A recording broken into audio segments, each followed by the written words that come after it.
Well, she couldn't have put it more simply yesterday, could she? And I quote, "Murderers are getting away with murder." That's the stark warning from Emma Webber, whose son Barnaby, of course, was killed in the Nottingham attacks last summer.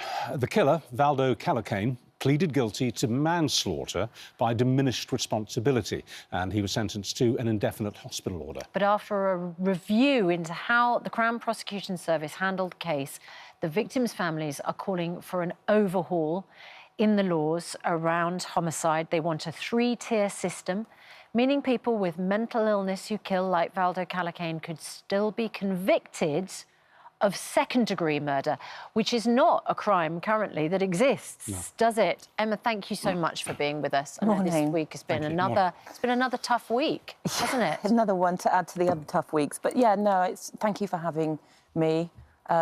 We're sharing the burden between the families, but, you know, I do appreciate the opportunity to come in today. Good, thank you. You were told that what had happened when the CPS accepted this individual's plea of guilty to manslaughter because of diminished responsibility. The whole point of this most recent review was to check if that was right or wrong. And it was decided that was right. Yeah. But instinctively, everybody feels that was wrong. Yeah. Because what everybody feels, and no one more than the families, is that your children were murdered. Yeah. That Ian Coates was murdered. But there is no, currently, system under which somebody with paranoid schizophrenia can be held responsible for murder if they have diminished responsibility. I think our laws need the change, and I hope he doesn't mind me quoting, but I'm going to do it anyway, is Alex Chalk, Minister for Justice, said to me, Emma, just because it's the law, it doesn't mean it's right. And just because it's the law, it doesn't mean it doesn't need to change. And this is evidence of that. I think the fact that you have murder or you have manslaughter, it's too binary, because the laws were brought in when we still had capital punishment in this country. If you look at, not sort of lauding the justice system in America, but at least there is the opportunity for second-degree murder. And it states in the review that the CPS did, and whilst we were disappointed with the outcome, we weren't surprised. We still have some very grave concerns, particularly with the psychiatric reports, but it states in black and white that if in 2006 the Law Commission's recommendations have been upheld in this country, not thrown out by Parliament, then the opportunity to charge Calocane with second-degree murder, so there was a penal element to his punishment, would have been appropriate. Just to cut right to it, it's basically the use of the word murder, isn't it? You need to hear the word murder. I guess so. I think initially, yes.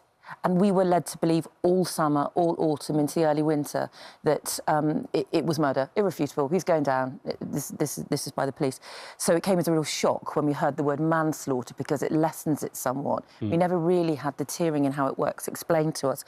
But I think what it's become more is the fact that this individual, it wasn't a sudden psychosis, it wasn't an opportune moment. He planned, he had a rucksack full of weapons, he knew what he was doing, he knew that it was wrong and he did it anyway, and he carried on doing it. But he had the ability to make some rational decisions, buying himself a sandwich, getting some money out, speaking to people and choosing not to kill them, speaking to his brother on the telephone. So for us, he is not without culpability. No. So he's gone to a hospital, he's a patient, he's not under any form of punishment. He's not in prison for what he's done. No, and I think we agree that he's obviously clearly terribly mentally unwell, but there are an awful lot of people like that out there. And I think also on the back of the CQC initial urgent reports yesterday for Nottinghamshire Health Trust, I think it's a case of when it happens next, not if. Unless things change rapidly, because these people are out in the community, they're not getting their support they need, but also the judicial system's not providing the support that victims and their families need. There is also the anomaly that he was found guilty of attempted murder when it came to other people. Yeah, because you can't be guilty of attempted manslaughter. So had he managed to do what he was desperately trying to do and kill those that he ran over, then that would have again been manslaughter. But that's just an example of just, it's the law, that's the way it works. It's, you know, I feel, so I wouldn't say it's box ticking, but it's just having to put it. I think the judge was put in a situation in the courtroom, and I think the CPS, well, I do have some other opinions about CPS, but overall, I do think, based on what they were presented with, particularly from the doctors, they didn't really have another choice. It's been suggested that the fact that the families were consulted possibly misled you, that you felt that in being consulted and being allowed to express your opinion, you would therefore, in some way, shape or form, be influencing the due process. Did you feel that when you were being consulted, that you were being given a chance to influence the outcome of the trial? No, I think I foolishly had faith in the judicial system. We were told, the first person we met when we got to Nottingham was the Chief Constable. She said, "It's OK, Emma, we've got him, he's going down." And I just thought, in all of my world is destroyed, I don't know what else to do, but that's going to happen. The word consult, I did take exception to, because we weren't consulted. No. But the real problem with the CPS is the lack of communication and explanation up until the 24th of November, which was the first time we met with them, when they told us they were going to accept the plea of diminished responsibility. So I think it was presented to us. We don't expect to give them instruction. The CPS make the decision, we understand that. I think it was the process. We still are not happy that the victims, we're not, it's not consulted, but we're not informed. I'm not a stupid person, but I do not understand the intricacies of our legal system in the UK. But you understand the meaning of the word indefinite. He's been sentenced to an indefinite period in the secure hospital. But indefinite can mean anything. Yeah. I mean, it could mean 2 years. Yeah. He could be declared mentally fit and well in 2 or 3 years' time, in which case the Justice Secretary could be looking at a petition to have him released. Yeah, it's very difficult not to release him if he responds to medication. So despite hearing words like "you won't see the light of day again," those words had the caveat of "it's unlikely you'll be released, you probably won't see it." And this is by the judge. So we know for a fact from Julian Hendy, who's supporting us through his charity 100 Families, that 87% of people on indefinite hospital orders are out within 10 years, and 98% of them are out within 20 years, which makes Calocane 52 when he comes out, if he came out in 20 years' time.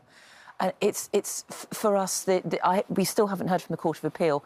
We are really hopeful that sentence, the unduly lenient sentence, will be listened to and will be addressed. Because that is being reviewed. Yeah, we're still waiting to hear. But, of course, if he did come out earlier, there'd be nothing to stop him not taking his medication again. Yeah, well, that's what he's done. He's known to not take his medication.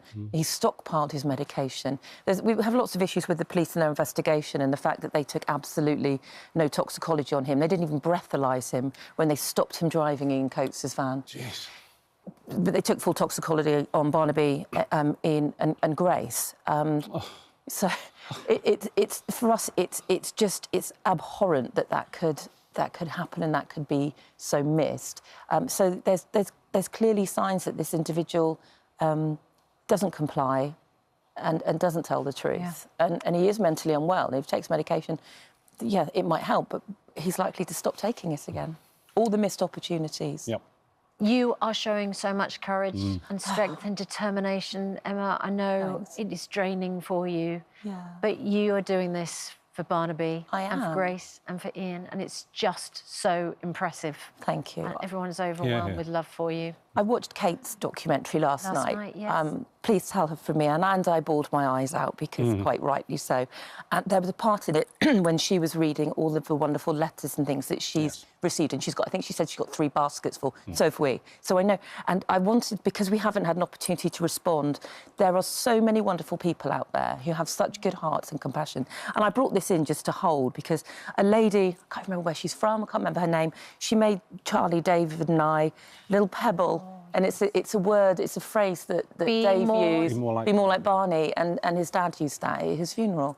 And I'm sorry, it's a bit sweaty because I've been hanging on to it. How much does that mean? But the fact that she made that, and she sent, and I think the letter said something like Barnaby's parents, Taunton, Somerset, and it found its way to us. Our postman must love us, but you know, but that kind of thing, it gives you heart. That means we a are lot to getting her progress. that you showed that on camera. I hope so, because you know, one day I will get to write back to everybody. But I saw She knows who she is. I saw Kate last night going through all of hers, and I thought, I know how she feels because there's hundreds. Well, I hope to see you again soon. Yeah, thank you. With news of progress. Oh, yes. OK.